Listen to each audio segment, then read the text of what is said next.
Hello again, everyone, and welcome to 90s to Now. I am Jerry Strauss, and thank you so much for joining us. Thank you for subscribing, liking, sharing, doing all the things that you guys always do to keep this channel and keep this show growing and moving and allowing us to get amazing guests and have amazing conversations like we are about to have because so excited. You know our guest this time out because you have seen her on everything from Grey's Anatomy to Supergirl, all the way to Hallmark's newest hit series. Of course, we're talking about The Way Home.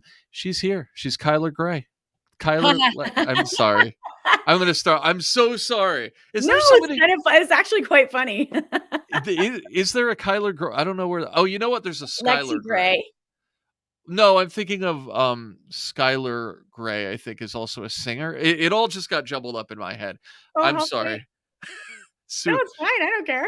is it cool if I just do that over? Yes, I it's fine with me. I think that's first time hilarious. ever I've had to do this, man. All right. So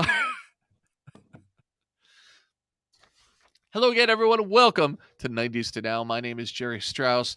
And of course, we thank you for joining us. We thank you for sharing, subscribing, liking, doing all the things you do to keep this channel growing, keep this show moving, and keep us getting amazing guests like we have this time out. Of course, you know her as Lexi Gray on Grey's Anatomy. You know her as Alex Danvers on Supergirl. And now you know her from her brand new hit, Hallmark's brand new hit series, The Way Home. She is the one and only Chyler Leigh. Chyler, how are you? I'm good. I'm doing really good. Thank you for having me. Oh, thank you for being on the show. I know that times are busy for you right now because this show, the Way Home is it's your newest it's like your newest hit, like hit after hit in your career, and this is such an enthralling show. I want to get all into it, but I'm curious just right off the bat. As a week to week show, of course, we're getting into it each and every week on Hallmark. What's the feedback been like for you? Because you've kind of lived through being on Supergirl every week and people, having the world react to episode by episode. And then Grey's Anatomy, of course, people hanging on the edge of their seat every episode as the drama unfolds. How is this a similar feeling, and how is it different for this particular show? Well, what's funny is I think we've all become so conditioned to binge watching stuff. So like now that every network has or streaming service gives the capability for you to just like slam through, 8, 10 episodes in a night.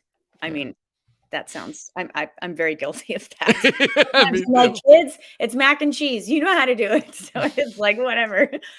Um, but going back to the idea of having to wait a whole week, it's like, oh my gosh, didn't we get past that in our lives? But it's so great because I think it draws out that anticipation. And so for us, because there are so many developments that are coming up each episode and you really are continuing this super strong story, I love the fact that people have to wait. I think it's so great. I mean, I've seen them all, so it is what it is. But no, I think it's great. And I love the response and seeing, the audience just comment on it and throw out theories and whatnot has been so cool. So, so cool.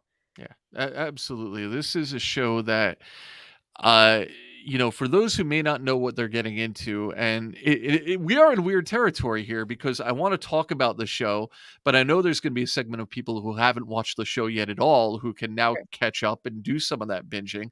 And then, of course, there's people who are going to be watching it at various stages of it broadcasting, and everyone knows a different amount of information. So I don't want to get too spoiler heavy, but it's a show that's about family. It's a show that's about family drama and intrigue and mystery.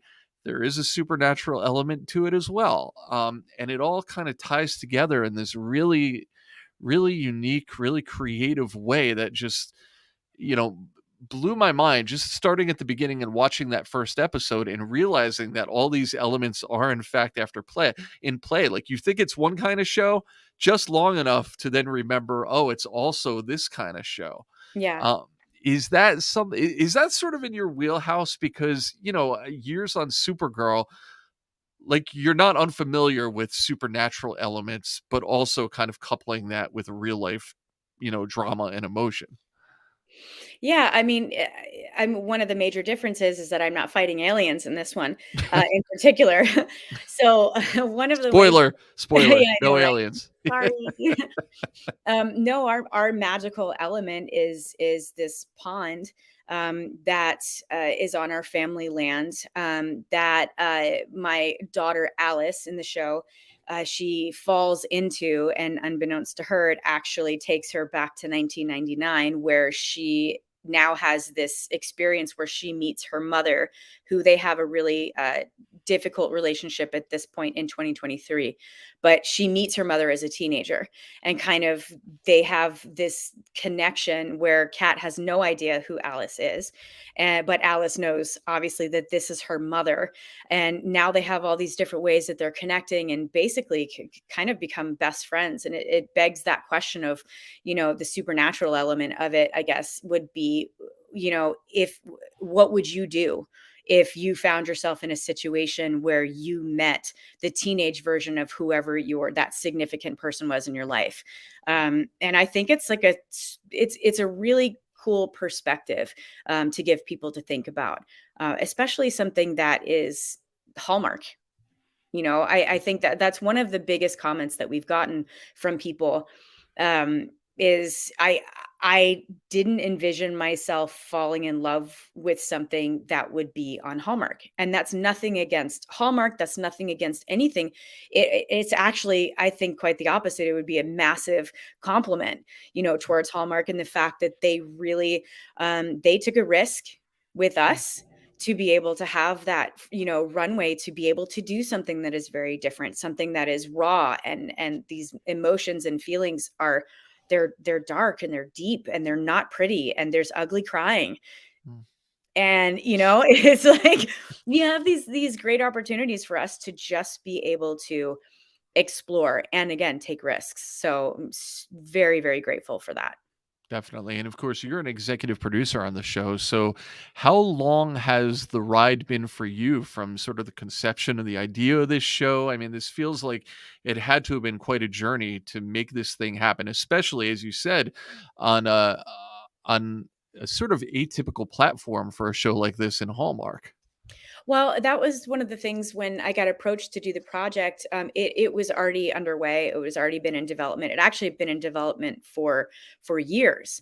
And one of the big stories behind it was that it was, originally going to be with Netflix, and then the actual like real creators of the show ended up moving to Hallmark, and that's where Hallmark really gave them this opportunity of saying, okay, this is something way bigger than what we've done before. So we want to basically just reach as far as we possibly can. So when I was presented with the project, I spoke to, Alex Clark and Heather Conkey, who are mother and daughter team actually, Mm. and Marley Reed, who's also part of the creative team.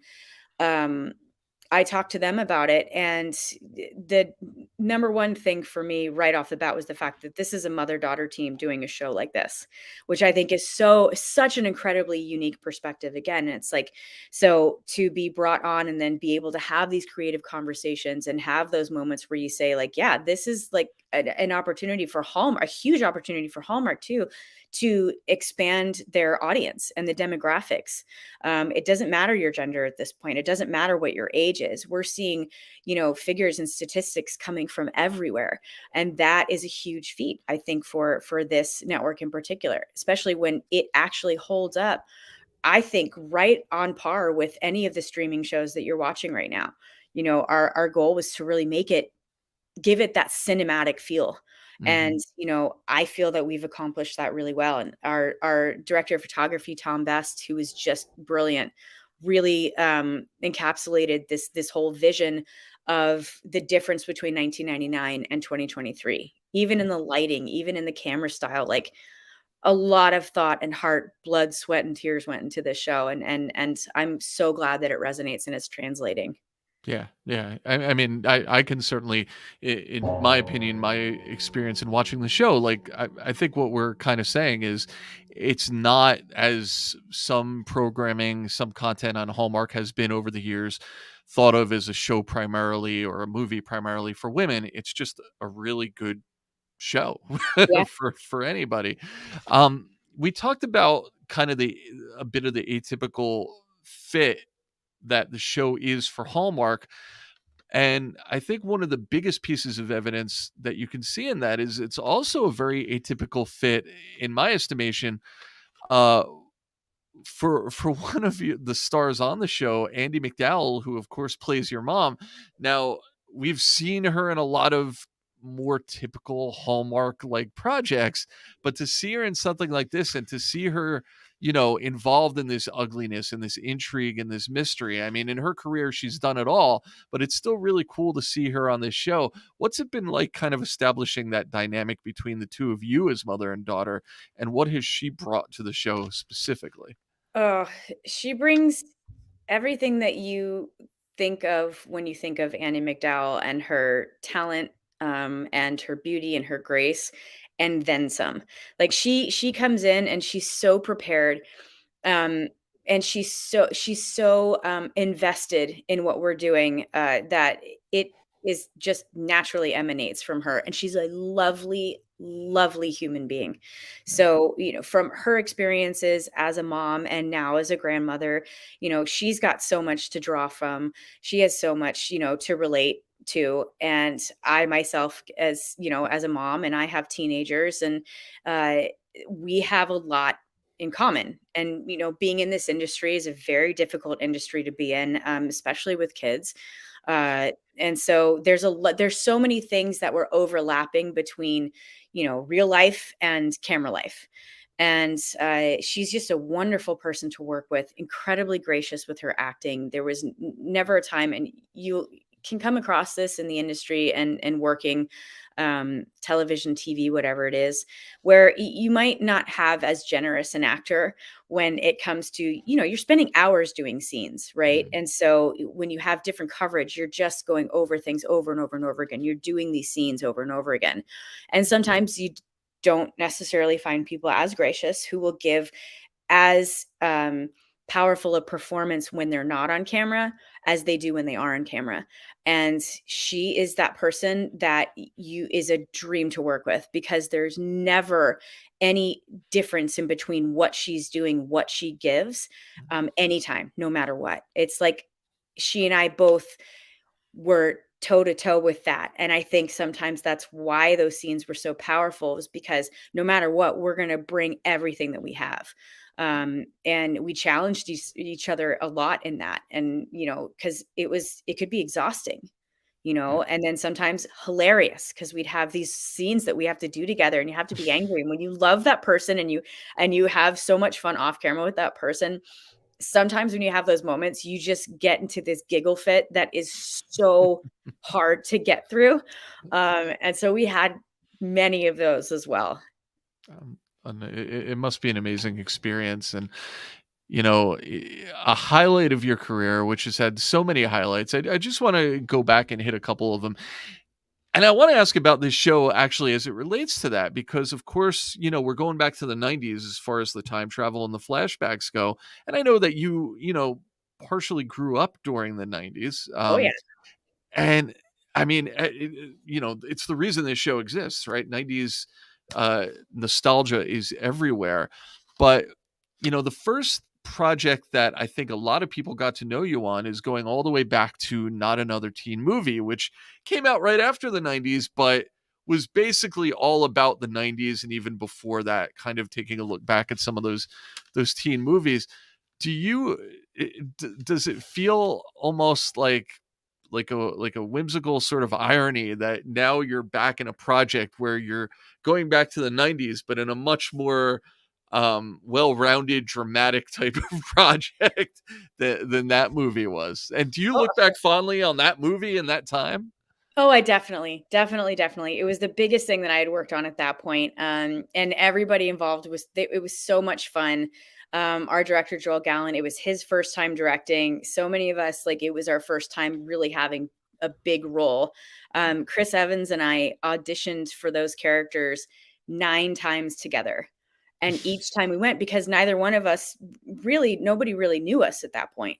And Right. so because you're trying to make a really big sell here to make this movie actually happen, yeah, he and I went in front of more and more people each time to basically convince them, saying, "No, we're the ones, we're like we're Janie and Jake, like we're here, we are." And so we went through quite the experience, and he's just a wonderful human being. Um, Again, another incredibly gracious actor. But so looking back at that, yes, I can look fondly at that experience. Um, as far as being able to go back into the 90s, yes, I mean, I was born in 82. So yeah, I grew up, a good amount in the 90s and as a teenager in the 90s and, well, similarly to Kat, because we're essentially the same age. And so all of the fashion and all of like the nostalgia, the music, the references that we have. I wore my plaid for you, my Oh, grunge 90s plaid for you, just so you awesome. know. Thank Um, you. yeah, I had a wide variety of music that I listened to in high school, but a fair amount of it was more on the alternative rock kind of vibe. Mhm. Yeah, looking back and seeing it, there were a lot of laughs, that's for sure. Particularly Kat's bedroom with all the posters that she had up and like the moody, girl power kind of vibe that was happening and the Alanis Morissette and like there's a Lilith Fair one up there and like Mazzy Star. And I'm just going like, oh my gosh, I remember all of it. That's so awesome. That's That's actually amazing. the 90s station is my go-to Sirius, my XM station in the car. There you Always, go. There you go. always. We've talked about it on this show before. My personal theory is that those of us who had the opportunity to kind of enjoy music and TV shows and movies and pop culture during our high school years, during our sort of after high school college years, like that's the time that sticks with us like forever. So that's why I'm a little older than you, but our general age group, I think that's our audience right here on this show. We just have not moved on. We haven't let it go.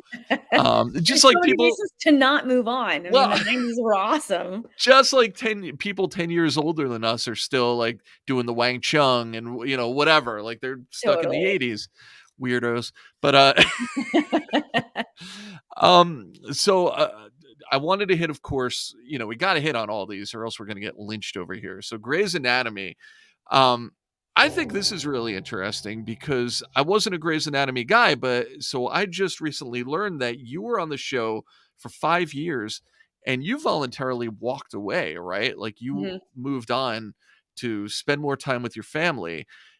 How bold, how courageous a move did that feel at the time? Because that's sort of the pinnacle of where one would think a professional actor would want to be in their career. And then you just said, I'm out of here. It was, I mean, it's obviously a huge risk to do something like that, especially on a show that's iconic, like as iconic. I mean, the biggest show in the world, essentially, at that time. And yeah, it was about family. It was about at that time. My husband and I have been together in April will be 24 years, Wow. and so yeah. uh, Congratulations. Yeah, thanks. But with that, you've got this and this, and we've got 3 kids together. Our son's 19 and our daughters are 16 and 13. And, at the time, our oldest has Asperger's and ADHD. Mhm. Super bright, like just brilliant kid, but was in a tough time at that point. He was about 7, 8 years old. And then our middle is also on the spectrum. And then our youngest has epilepsy. So our A lot. household Yeah. it was so much tension just naturally because you're dealing with so many elements and I was working so much and our little one was having seizures and it was, like, great and traumatic at the same time.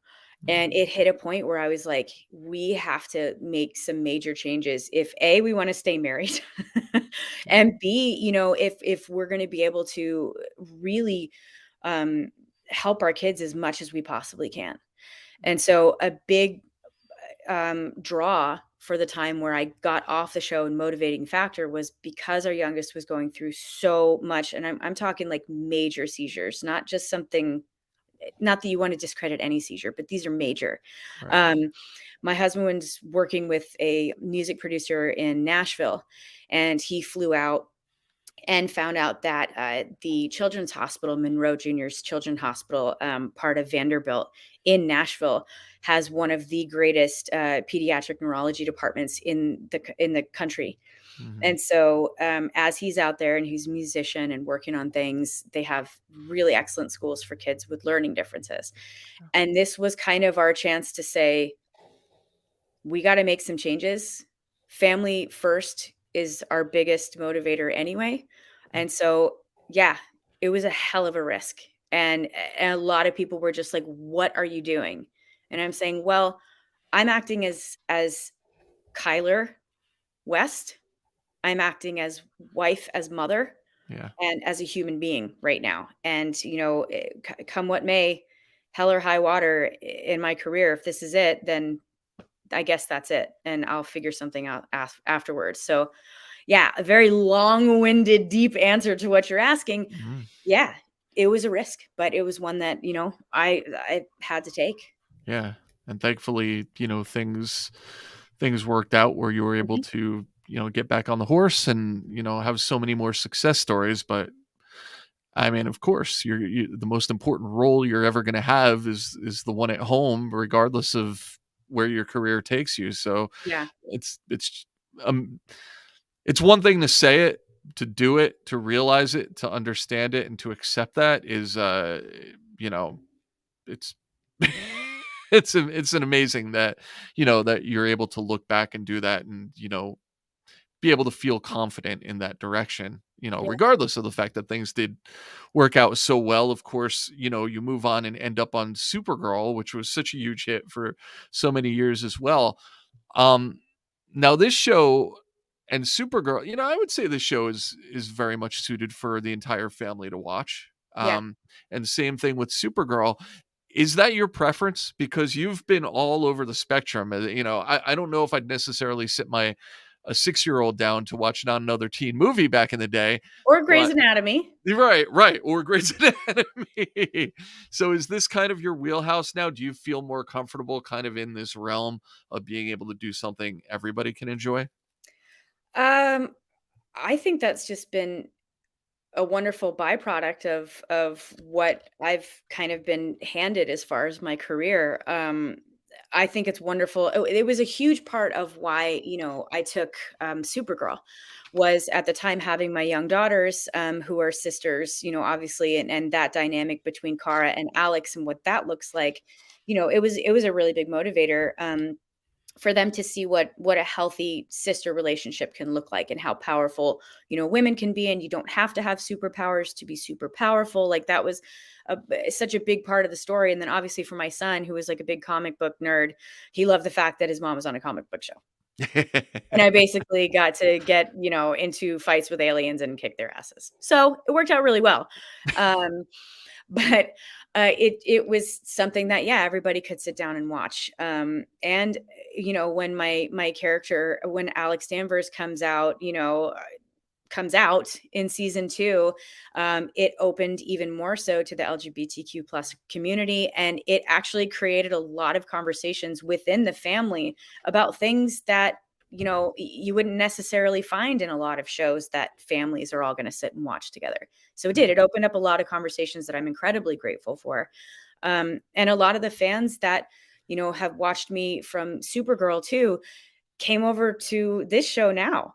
And these are fans that were like, "I never thought that, Hallmark would be as Cool, cool. comfortable as a place, that I could be on now, and as cool and as risk taking."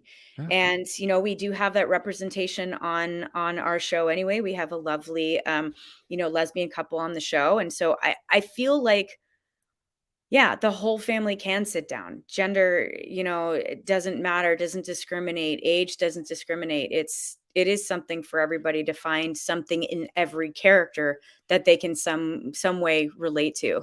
Yeah, absolutely. And thank you so much for being on the show again, by the way. I know we're taking up a ton of your time.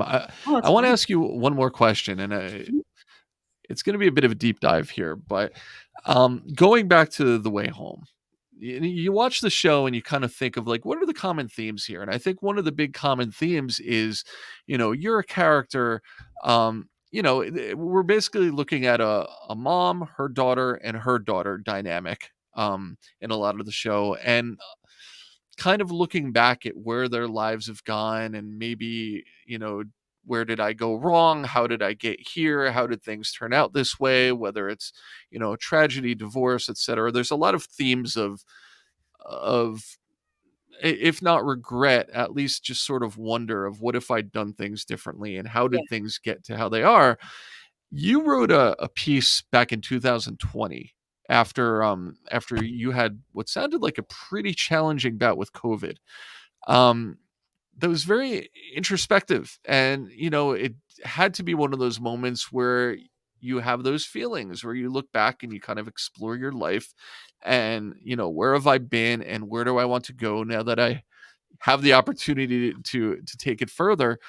What are kind of the lessons that you learned from that challenging time that kind of have commonalities with maybe what we can pull out of the show, or what your character is learning on the show, or what you've learned just from being on this show?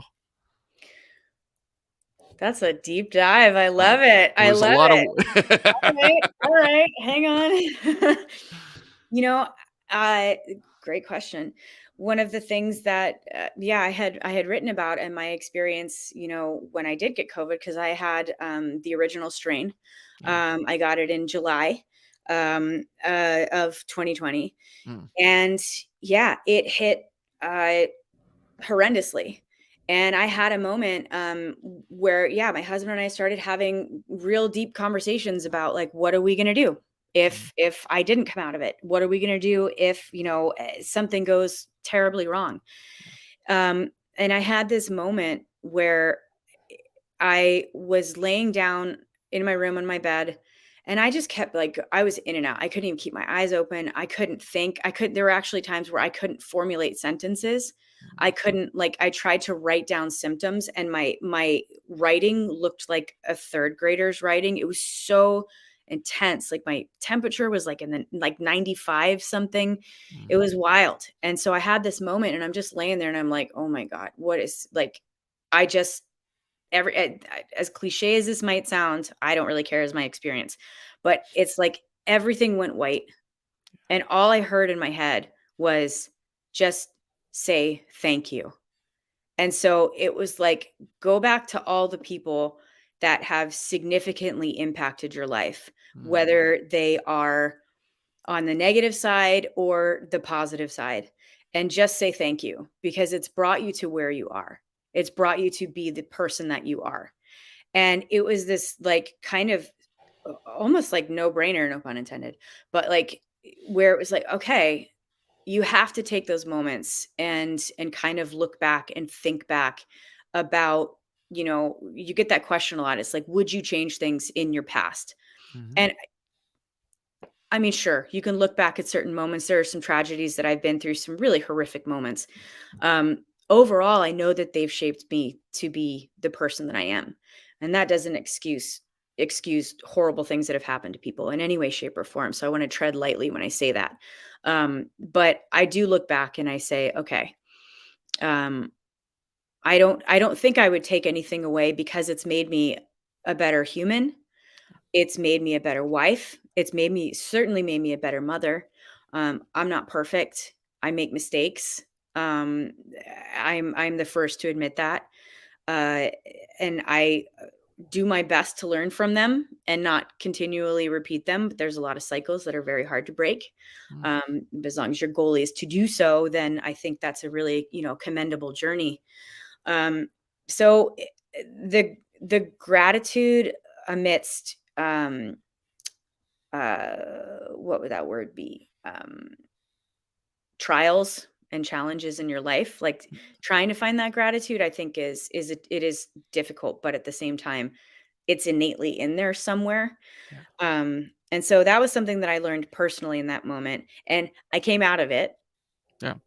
as you There see. you are. It took a long time, it took months, like, months and months and months, and, Oof. it's terrifying, it's terrifying. And that is something obviously I'm grateful for because that didn't happen for everybody.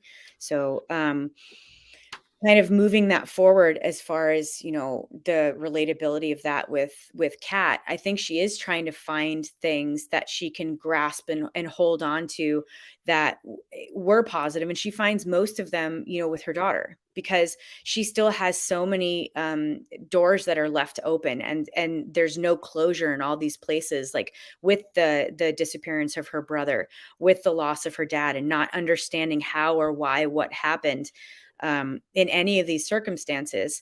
Uh, the estrangement from her mom for 20 years, Mm, kind of seeing her daughter meet her grandma for the first time at the age she was when everything fell apart.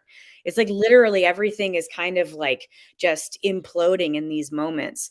That I think Kat trying to find moments where she can kind of take a breath, try to find a different perspective, and that's also the journalism side of her. mm, You see her at when she's 15 and she's talking about, I'm going to be a journalist. I'm going to be a great writer. This is where I'm going. And she does become one. But it's also that like investigative side of her brain that says, I'm going to figure this out, yeah, and probably to my own detriment. But the great goal here is to be able to close the book on it and grow and let go and be a better mom and whatnot, because she's just finding it very difficult to connect, which yeah, is to Alice, which is the same thing that she went through with Dell. So she's trying to break certain things and finding it increasingly more difficult throughout the season to be able to do so. yeah, yeah. And that all adds to every aspect of this show that fans are loving. It's a mystery, it's a family drama, there's emotion, there's thinking, there's deduction, there's action, there's suspense, there's surprises. There's everything for everybody on this show. So if you guys haven't even discovered this show yet, first of all, you got some catching up to do. It's The Way Home. It's on a Hallmark. Of course, it's available. It's out there. You can stream, you can catch up. Talked about earlier. You could just binge the whole thing if it's available for you. But you have to experience this show. It's it's something worthy of your time to give a try. Hallmark be damned, it's just a great show. I mean, I don't know if you want to put that on the billboard, but you know what I mean, right? That's good. Well, call a spade, I guess. And if you guys are watching this and the show is still of course, unveiling the episodes for this cycle, then of course every week check for your listings. It's on Hallmark, and you can catch up and join the ride along with everybody, along with us, along with Chyler. And Chyler, thank you so much for being on the show. It's been great to kind of get inside your head and in your mind and in your brain and in your heart. I'll add that too. I So appreciate that. I appreciate it. thank you guys so much. And thank you guys for joining us again on 90s to Now. Of course, subscribe, share, follow, do all the things that we'd love for you to do to help the show, help us grow. And thank you so much. Thank you, Chyler.